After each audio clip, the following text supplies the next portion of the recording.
یہ بات تو گھروں میں جا کے عورتوں سے کہیں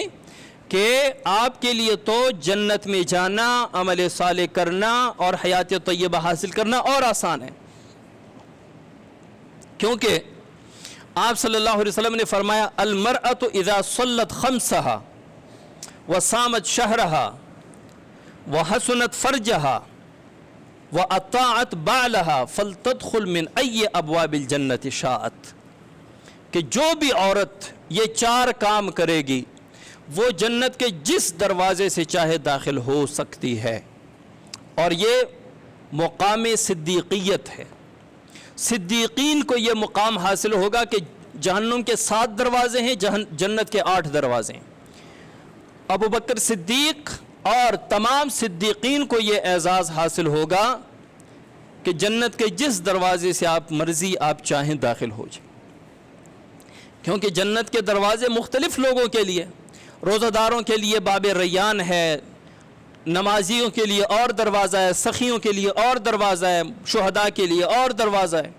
لیکن صدیقین کو جو انبیاء کے بعد دوسرا درجہ ہے، من النبیین والصدیقین والشہداء والصالحین، جو دوسرا درجہ ہے نبوت کے بعد صدیق، تو یہ عورتوں کو صدیقیت کا درجہ اللہ تعالیٰ عطا فرمائیں گے جس عورت نے 4 کام کیے۔ من صلت خمسہا، 5 نمازیں پڑھی، نمازوں کی پابندی کی، وصامت شہرہا، اور رمضان المبارک کے روزے رکھے، وحسنت فرجہا، اور اپنی عزت کی حفاظت کی، اپنی عزت سنبھال کے رکھی، عزت کی حفاظت کی، وَأَطَاعَتْ بَالَهَا، اور اپنے خاوند کی اطاعت کی، خاوند کی ناشکری نہیں کی، اطاعت کی، فَلْتَدْخُلْ مِنْ أَيِّ أَبْوَابِ الْجَنَّةِ شَاءَتْ، وہ جنت کے جس دروازے سے مرضی داخل ہو سکتی ہے۔ عورت کے لیے تو اور آسان ہے، عورت اگر اسم با مسمہ ہو جائے، جو عورت کا نام ہے نا وہ اپنے نام کی لاج رکھتے ہوئے اسی کا مسمہ بن جائے تو وہ عمل صالح میں آ گئی۔ عورت کہتے ہیں پوشیدہ چیز کو، وہ اگر اپنے آپ کو پوشیدہ رکھے، بغیر ضرورت کے، بغیر محرم کے باہر نہ نکلے، بے پردہ نہ ہو، اپنی آواز اونچی نہ رکھیں،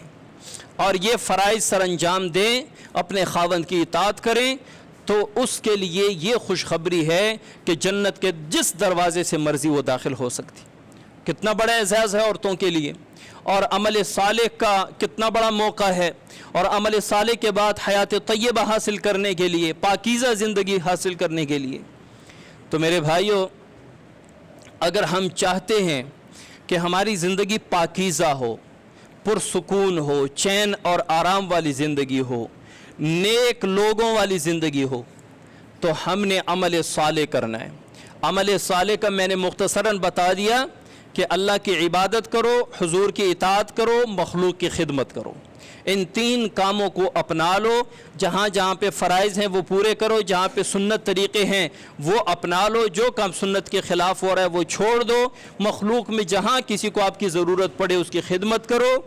مالی خدمت کرو، جانی خدمت کرو، نہیں تو السلام علیکم تو کہہ سکتے ہیں ہر مسلمان کو، سلام عام کرو، تو کیا ہوگا؟ اللہ کریم ہمارے اس عمل صالح کی وجہ سے ہمیں حیات طیبہ عطا فرمائیں گے، پھر ہمیں کوئی پریشانی نہیں ہوگی۔ مہنگائی ہے، رزق کی کمی ہے، بیماریاں ہیں، تکالیف ہے، کوئی مخالفت کر رہا ہے، پھر اللہ تعالیٰ یہ ساری پریشانیاں دل سے نکال کر ایک پریشانی دل میں ڈال دے گا کہ میری آخرت خراب نہ ہو، میرا آخری خاتمہ ایمان پر ہو جائے۔ اللہ کریم عمل کی توفیق عطا فرمائے۔ سنتیں پڑھ لیجیے۔